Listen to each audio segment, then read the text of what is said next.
Hello, this is Reverend Don Lewis coming to you from beautiful Chicago. And today our question comes from Laramie Roush. And Laramie asks my opinion of gray magic. And I'll start my answer to this question by saying that my understanding of the term gray magic is the idea of magic that lies in between the extremes of white magic and black magic. And continuing, I would say that I think that people spend far too much time worrying about what label they're going to call themselves and far too little time worrying about what they're actually doing and what it actually means. Personally, I feel the term gray magic has developed in reaction to those people who have taken the term white magic and exaggerated its meaning.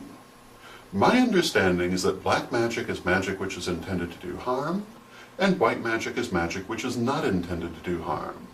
And to be perfectly honest, I don't see if there's any room between those two things for any other thing. And that something either does harm or it doesn't, but what you consider harm is the crux of the question. And this is something we've talked about on the vlog before in reference to the Wiccan Rede. And my personal opinion, the opinion of the tradition that I come from, is that the term harm in the Wiccan Rede must be interpreted in the way you would normally mean it. And I look at white magic in that way.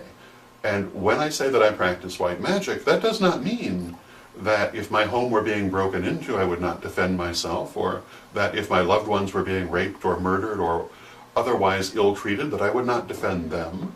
It does not mean that I'm concerned about not breathing in tiny microbes for fear that I would kill them. I think that's rather silly. It does mean that I do not do things intentionally to harm. And I think that those people who have taken the idea of white magic and exaggerated it to the extent that it becomes an idea of total passivity in the face of life, have given rise to other ideas such as gray magic on the part of people who cannot live that way because, after all, no one really can. When you don't exaggerate it that way, then you don't need the other term. And I think that rather than trying to create a different label, one would be better advised to trying to use a reasonable explanation of white magic. Now, having said that, people can call themselves whatever they like, and they can call their practice whatever they like, and there's nothing wrong with that. This is just my take on it. And I hope it gives you some food for thought, and until next time, may you blessed be.